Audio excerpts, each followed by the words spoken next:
Hello दोस्तों, मैं स्वागत करती हूँ आपका हमारे चैनल लॉ वैकेंसी में। आज के इस इम्पॉर्टेंट वीडियो में हम जिस नोटिफिकेशन के बारे में बात करने जा रहे हैं वो एक बहुत ही नोटेबल नोटिफिकेशन है और जिसका बहुत ही सबको वेट रहता है। यानी कि एक जुडिशरी की वैकेंसी है, एक सिविल जज की वैकेंसी है। हम अपने चैनल पे सारी वैकेंसीज की बात करते हैं, लेकिन आज की वैकेंसी जो भी है ये बहुत ही इंपॉर्टेंट वैकेंसी है। और इसके बारे में, इसके सिलेबस के बारे में जो चेंज नहीं होने थे वो हम आपको पहले भी बता चुके हैं कि इसमें आईपीसी का सिलेबस 31 दिसंबर 2025 से वही 25 तक वही रहेगा। और उसका बीएनएसएस का मतलब जो सीआरपीसी का सिलेबस है वो वही फॉलो होगा। एविडेंस का जो सिलेबस है वो वही फॉलो होगा। तो हमने पहले Himachal Pradesh public service commission के बारे में जो सिलेबस से रिलेटेड नोटिफिकेशन आया था उसके बारे में भी हमने वीडियो बनाई थी। और हमने आपको उस वक्त ही बताया था कि हम सबसे पहले नोटिफिकेशन जब भी आता है तो हम आपको सबसे पहले बताएंगे। तो आज हम आपको बता रहे हैं कि Himachal Pradesh public service commission के द्वारा सिविल जज क्लास 1 की वैकेंसी पर नोटिफिकेशन आ चुका है और इसमें आपकी डेट्स अनाउंस कर दी गई हैं। और ये कब पब्लिश हुआ है, तो ये जो नोटिफिकेशन है ये आज ही पब्लिश हुआ है। आप देख सकते हैं 14 दिसंबर 2024 को ये नोटिफिकेशन पब्लिश हुआ है। तो आज की वीडियो में हम इसी से रिलेटेड सारी बातों को डिटेल से जानेंगे। लेकिन उससे पहले मैं एक छोटा सा रिमाइंडर आपको ये दे देना चाहती हूँ कि अगर आप हमारे चैनल पर नए हैं और साथ ही में एक लॉ स्टूडेंट हैं, एक लॉ ग्रेजुएट हैं, एक जुडिशरी एस्पिरेंट हैं या फिर एक एडवोकेट हैं, तो all over India legal field से रिलेटेड जितनी भी वैकेंसीज आती हैं, चाहे वो स्टेट गवर्नमेंट के द्वारा आई हो या फिर सेंट्रल गवर्नमेंट के द्वारा आई हो, उन सब की जानकारी हमारे चैनल पर डेली बेसिस पर दी जाती है। इसीलिए आप हमारे चैनल को सब्सक्राइब कर लें, बेल आइकन को प्रेस कर दें ताकि डेली बेसिस पर आने वाली वीडियोस का नोटिफिकेशन आपसे मिस ना हो। तो आइए जानते हैं कि हिमाचल प्रदेश ने ये नोटिफिकेशन कब निकाला है, कितनी इसकी लास्ट डेट रहने वाली है, कितनी वैकेंसीज हैं। तो ये जो नोटिफिकेशन है ये 14 दिसंबर 2024 को निकाला गया है और इसको फिल करने की जो लास्ट डेट रहने वाली है वो 5 जनवरी 2024 रहने वाली है। तो मतलब आपके पास 20 दिन का, 21 दिन का टाइम आराम से है कि आप इसमें नोटिफिकेशन को आराम से भर सकते हो, एप्लीकेशन फॉर्म को भर सकते हो। 5 जनवरी 2024 रात 12 बजे तक आपका ये 2024 इन्होंने गलत लिख दिया है, इन्होंने इसमें 2025 लिखना था।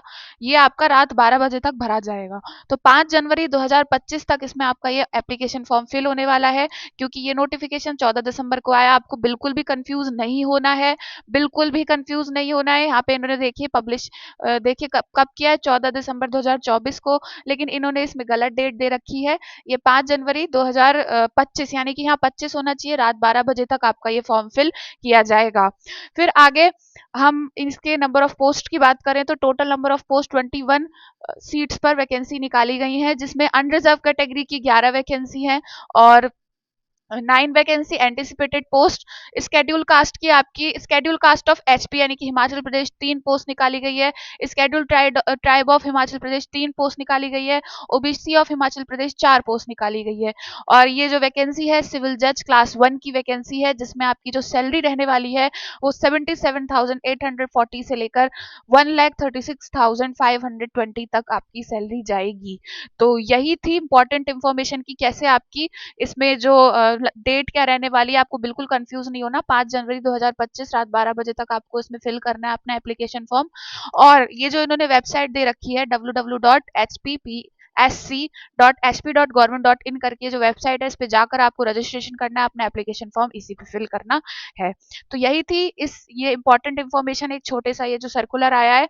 अभी वैसे इसका कोई भी ऑफिशियल नोटिफिकेशन सिर्फ इसी से रिलेटेड, डेट से रिलेटेड आया है और वैकेंसी से रिलेटेड आया है। अभी इसके सिलेबस से और प्रॉपर जो नोटिफिकेशन होता है वो अभी नहीं आया है। तो मैं आपको ऑनलाइन देखकर ही बता देती हूँ कि इसका सिलेबस क्या रहता है, एग्जाम पैटर्न क्या रहता है। तो सारी डिटेल से अब हम जो भी जानेंगे वो हम ऑनलाइन बेसिस पर जानेंगे और जब इसका नोटिफिकेशन आपको आएगा तो वो आपको टेलीग्राम चैनल पर नोटिफाई कर दिया जाएगा, आप वहां पे जाके पढ़ लीजिएगा। लेकिन ये ऑफिशियल नोटिफिकेशन डेट से रिलेटेड और नंबर ऑफ पोस्ट कितनी आई है उससे रिलेटेड है। तो आपको बिल्कुल विजिलेंट हो जाना है और अपनी तैयारी को और ज्यादा अच्छे से शुरू कर देना है। तो आइए जानते हैं इसकी फर्दर डिटेल्स के बारे में। तो ये जो एग्जाम है Himachal Pradesh judicial services competitive exam है, जिसमें आपका नोटिफिकेशन रिलीज जो मैंने अभी बताया एक्सपेक्टेड सून आने वाला है, लेकिन अभी जो नोटिफिकेशन आया है वो सिर्फ आपकी डेट का और आपकी वैकेंसीज का आया है। टोटल वैकेंसीज आपकी 21 सिविल जज की वैकेंसीज आई हैं, जिसमें आपका सिलेक्शन प्रोसेस पहले प्री होता है, फिर मेन होता है, फिर आपका इंटरव्यू कंडक्ट कराया जाता है। और अगर एलिजिबिलिटी क्राइटेरिया की बात करूं तो आपके पास लॉ की डिग्री होनी चाहिए, चाहे वो 3 साल की लॉ की डिग्री हो या फिर 5 साल की लॉ की डिग्री हो, और आपकी उम्र यानी कि आपकी एज 22 साल से 35 साल के बीच में होनी चाहिए। फिर आपका एग्जाम जो है, जो लैंग्वेज है एग्जाम का, वो हिंदी और इंग्लिश लैंग्वेज में रहता है, तो आराम से जो हिंदी बेल्ट वाले बच्चे हैं वो भी अप्लाई कर सकते हैं। बायलैंग्वेज ये पेपर होता है, तो आराम से आप इसमें गो थ्रू कर सकते हैं। तो अभी इसमें नंबर ऑफ वैकेंसीज टोटल मैंने आपको पहले ही बता दी। और फिर उसके बाद अब हम जाएंगे कि इसमें एप्लीकेशन फॉर्म फी क्या रहती है। तो जनरल वालों के लिए 400 रुपए रहती है, ईडब्ल्यूएस के लिए 100 रुपए रहती है, ओबीसी के लिए 100 रुपए रहती है, एससी के लिए 100 रुपए रहती है, एसटी के लिए 100 रुपए रहती है। और इस कैंडिडेट्स ऑफ अदर स्टेट्स, यानी कि अगर आप अदर स्टेट से भी एससी हो, एसटी और इस स्टेट में अप्लाई कर रहे हो, तो वहां पे जनरल ही आप काउंट किए जाओगे, तो इसमें आपकी जो एप्लीकेशन फॉर्म फी रहेगी वो 400 रुपए ही रहेगी। तो ईडब्ल्यूएस, ओबीसी, एससी, एसटी जो इनके स्टेट के हैं वो 100 रुपीज देंगे, लेकिन हाँ जो कैंडिडेट्स अदर स्टेट के और अदर किसी भी कैटेगरी से हैं, तो उन लोगों के लिए 400 रुपए फीस जाएगी। Ex serviceman of Himachal Pradesh females और पीडब्ल्यूडी, यानी कि जो हिमाचल प्रदेश की females PWD, ex serviceman of Himachal Pradesh females और पीडब्ल्यूडी के लिए इसमें कोई भी एप्लीकेशन फी नहीं रहने वाली है। फिर एज लिमिट की बात करूं तो जनरल के लिए 21 साल, यानी कि वो 22 साल बढ़ा दी है। मतलब इसमें जो अभी हम पिछला पढ़ रहे थे वो आपका 21 साल से 35 साल रहने वाला है, तो इसमें ऊपर इन्होंने कुछ और दे रखा है। तो आप इसमें 21 साल से वैसे है, तो 21 साल से 35 साल आपकी एज लिमिट रहने वाली है जनरल के लिए। एज रिलैक्सेशन आपको नहीं है। एससी एसटी की 21 से 35 साल रहने वाली है, 5 साल का एज रिलैक्सेशन है। ओबीसी के लिए 21 से 35 साल रहने वाली है, और उसमें जो एज रिलैक्सेशन है एज पर गवर्नमेंट। पीडब्ल्यूडी और एक्स सर्विसमैन के लिए भी एज पर गवर्नमेंट आपकी एज रिलैक्सेशन रहने वाली है।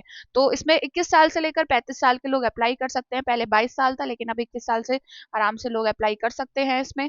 फिर उसके बाद आपके पास जो इसमें एलएलबी की डिग्री होनी चाहिए, चाहे वो 3 ईयर एलएलबी हो या 5 ईयर एलएलबी हो। आपकी नेशनलिटी इंडियन होनी चाहिए, और आपका जो डोमिसाइल प्रेफरेंस है वो इसमें इन्होंने वैसे हिमाचल प्रदेश का मांगा, लेकिन ऐसा कुछ भी नहीं है। आप अगर बाहर के स्टेट से भी हैं तो इसमें अप्लाई कर सकते हैं आराम से। तो ये इन्फॉर्मेशन मैं नेट से निकाल के बता रही हूँ, अभी ऑफिशियल नोटिफिकेशन पूरा नहीं आया है, तो आपको बिल्कुल भी परेशान नहीं होना है। उसमें जो एज रिलैक्सेशन लिखी मिलेगी, अभी जो उसमें कंफ्यूजन क्रिएट हुआ है वो आपको उसमें आराम से पता चल जाएगा। फिर प्री एलिमिनरी एग्जामिनेशन, यानी कि प्री के एग्जामिनेशन की बात करूं तो ये आपका इनिशियल स्टेज रहता है। आपका इसमें ऑब्जेक्टिव टाइप क्वेश्चंस आते हैं, फिर मेंस एग्जाम होता है और इंटरव्यू आपका फिर कंडक्ट कराया जाता है। तो जो आपका प्री का एग्जाम होता है उसमें सिविल लॉ का पेपर आता है पहला, दूसरा civil law second, criminal law objective type paper है। इसमें आपकी कोई भी नेगेटिव मार्किंग नहीं है। तीनों पेपर 1-1 घंटे के हैं, और 3 घंटे का आपका ये पूरा पेपर होगा, और 300 नंबर का आपका ये पूरा पेपर होगा। फिर आगे मेंस के एग्जाम की बात करूं तो पेपर 1 सिविल लॉ का आएगा, पेपर 2 सिविल लॉ का आएगा, पेपर 3 क्रिमिनल लॉ का आएगा, पेपर 4 इंग्लिश का आएगा, पेपर 5 हिंदी का आएगा। और सारे पेपर आपके क्रिमिनल लॉ तक आपके सारे पेपर 200-200 नंबर के होंगे। और जो इंग्लिश लैंग्वेज का और हिंदी लैंग्वेज का पेपर होगा, हिंदी लैंग्वेज का 100 नंबर का पेपर होगा, इंग्लिश लैंग्वेज का 150 नंबर का पेपर होगा। तीनों पांचों के लिए आपको 3-3 घंटे प्रोवाइड किए जाएंगे। फिर उसके बाद अगर हम इसमें फिर आगे आपका इंटरव्यू कंडक्ट कराया जाएगा, आपके मेंस और प्री के बेसिस पर आपका इंटरव्यू आगे कंडक्ट कराया जाएगा। फिर उसके बाद हम एप्लीकेशन फॉर्म की बात करें तो आपको इनकी जो ऑनलाइन वेबसाइट है जो अभी मैंने आपको पहले दिखाई थी, वहीं पे जाकर आपको अपना एप्लीकेशन फॉर्म फिल करना है, ये रहा। और फिर उसके बाद जो आपकी सैलरी इसमें बात करिए तो हम सैलरी की बात ऑलरेडी कर ही चुके हैं। लेवल J1 की इसमें आपकी जो ग्रेड पे रहने वाली है, और आपकी सैलरी इसमें काफी अच्छी होने वाली है, क्योंकि सिविल जज की तो सैलरी ऑलरेडी बहुत अच्छी ही होती है। तो यही है कुछ important information Himachal Pradesh public service commission से रिलेटेड। जो भी नोटिफिकेशन आया है, जो अभी ये एक नोटिफिकेशन आया है रिलेटेड टू पोस्ट और लास्ट डेट, उससे रिलेटेड ये इन्फॉर्मेशन है। और अगर इसका ऑफिशियल वेबसाइट ऑफिशियल नोटिफिकेशन पूरा आ जाता है तो आपको हमारे टेलीग्राम चैनल पर मिल जाएगा, और साथ ही में हम भी अपनी वीडियो बनाकर इसमें नोटिफाई कर देंगे। तो यही थी कुछ इंपॉर्टेंट इन्फॉर्मेशन HPPSC जो सिविल जज की वैकेंसीज होती हैं उससे रिलेटेड। और अगर आप इस ये जो नोटिफिकेशन है सर्कुलर है, इसे देखना चाहते हैं तो आप हमारे टेलीग्राम चैनल पर जाकर इसे देख सकते हैं। हमारे टेलीग्राम चैनल का लिंक आपको वीडियो के डिस्क्रिप्शन बॉक्स में मिल जाएगा। और all over India legal field से रिलेटेड जितनी भी नोटिफिकेशंस आती हैं, चाहे वो किसी स्टेट गवर्नमेंट ने निकाली हो या फिर किसी सेंट्रल गवर्नमेंट ने निकाली हो, उन सब की नॉलेज हमारे चैनल पर डेली बेसिस पर दी जाती है। इसीलिए आप हमारे चैनल को सब्सक्राइब कर लें, बेल आइकन को प्रेस कर दें, ताकि डेली बेसिस पर आने वाली वीडियोस का जो नोटिफिकेशन है आपसे मिस ना हो। आज की वीडियो में इतना ही। मिलते हैं नेक्स्ट वीडियो में नेक्स्ट नोटिफिकेशन के साथ। Thank you for watching.